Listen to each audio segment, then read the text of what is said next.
Le premier ministre slovaque nouvellement élu n'est pas du tout très content avec l'approche de l'euro parce qu'il concerne la guerre en Ukraine.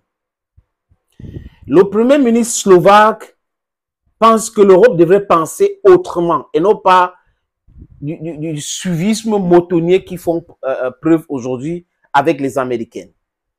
Et ce monsieur Robert Fico dit qu'avec clairvoyance, les amis, les Américains sont à l'origine de ce qui se passe en Ukraine aujourd'hui. Et la stupidité avec laquelle les Européens ont pensé qu'ils pouvaient détruire l'économie russe s'est avérée aujourd'hui fausse. La monnaie russe est puissante, l'économie russe est indépendante, les Russes sont devenus autosuffisants dans beaucoup de secteurs alors qu'ils étaient liés avec les Européens. Aujourd'hui, ils peuvent fabriquer les voitures civiles eux-mêmes avec les composantes russes. Ils peuvent fabriquer les avions civils eux-mêmes avec les composantes russes. Ils peuvent faire tout seuls sans toutefois avoir besoin des Occidentaux. Et c'est une catastrophe pour l'économie européenne. Et là, géopolitiquement, Donald Trump a dit c'est très grave.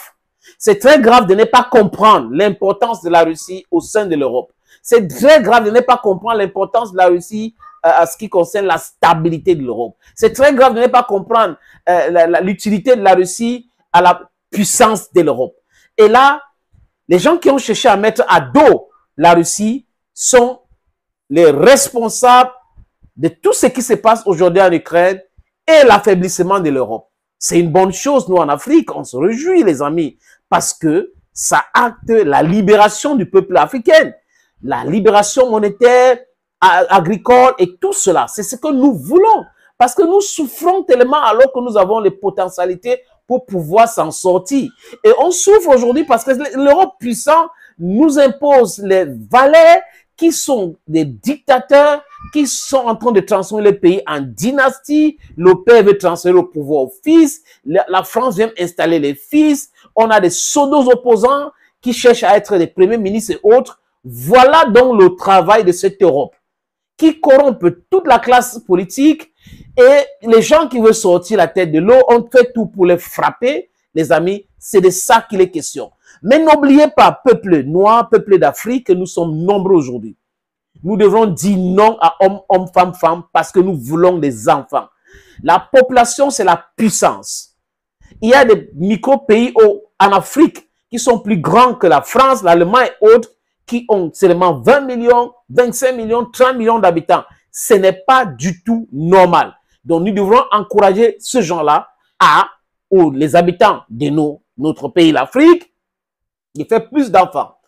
Et la classe politique devrait chercher à produire la politique d'encouragement de la natalité et le financement même des parents qui ont beaucoup d'enfants. C'est très important, les amis, parce que population is power. Population is power. India, China, do you hear that? Those are superpowers today because of their population. We need people in Africa. Bon, quand j'ai fini de dire ça, les amis, notre sujet, c'est quoi? C'est le mécontentement du Premier ministre slovaque, Robert Fico, à l'endroit de l'Europe, et pas que, les Américains aussi. Les amis, je vous suggère d'écouter ce premier extrait de Robert Fico. La guerre en Ukraine remonte à l'année 2014. Elle est liée notamment au développement de la scène politique ukrainienne et des interactions entre les Ukrainiens et leurs concitoyens russes, aussi bien qu'à l'impact des États-Unis sur tout ce qui s'est passé et ce qui se passe encore en Ukraine depuis 2014. La Russie a réagi à la situation sécuritaire et à la pression que fait Kiev pour adhérer à l'OTAN en violant le droit international et en recourant à la force militaire sans mandat international. Les grands pays font souvent ça. Regardez donc ce à quoi ils sont parvenus en Irak. Les grands pays font souvent ça et la Russie, c'est un grand pays. Vous ne pouvez pas menacer les intérêts d'un grand pays ou menacer la sécurité d'un grand pays et vous pensez que ce pays-là va rester croiser les bras. Non, ça veut dire que le pays-là n'est pas grand. Ils ont fait ça en Irak, c'est ce que Robert Fico dit, le président du gouvernement slovaque, ce que les Européens appellent le premier ministre slovaque.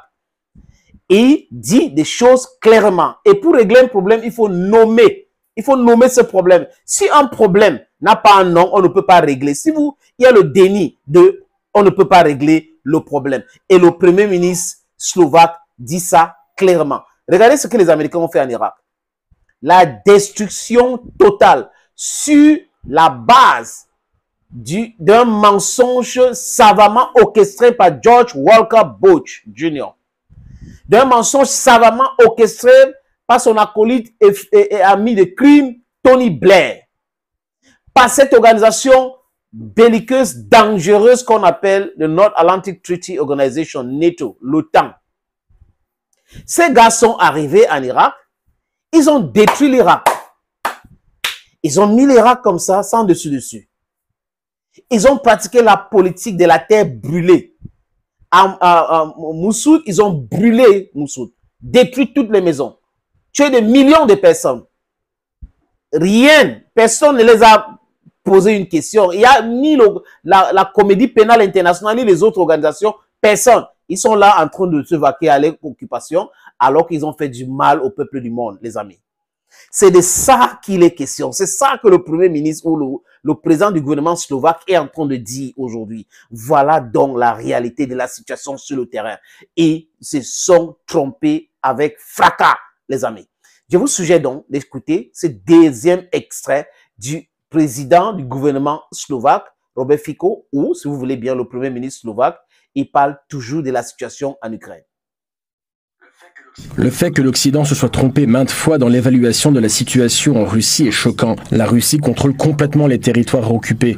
Ni l'économie ni la monnaie nationale du pays ne se sont effondrées. Les sanctions n'ont fait que renforcer son autosuffisance interne. Vous comprenez peu? Les sanctions européennes ou otaniennes ont renforcé l'autosuffisance russe.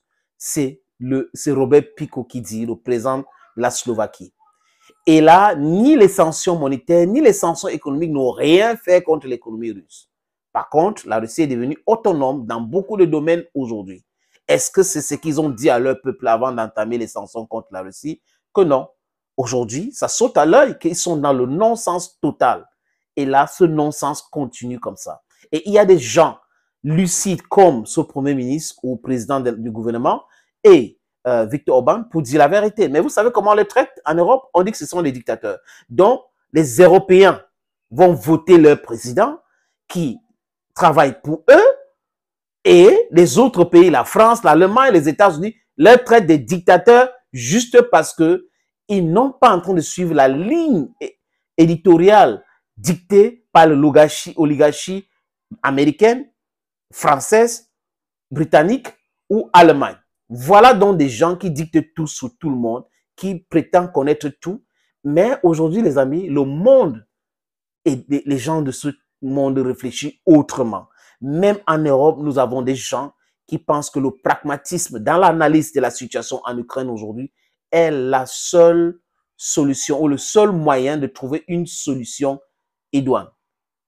Le dialogue pour régler le problème. Parce que là, c'est comme ça chez les Ukrainiens, c'est difficile, ils ne respirent plus. Thank you, friends. Thank you for always watching the videos on this platform. Stay blessed and bye-bye.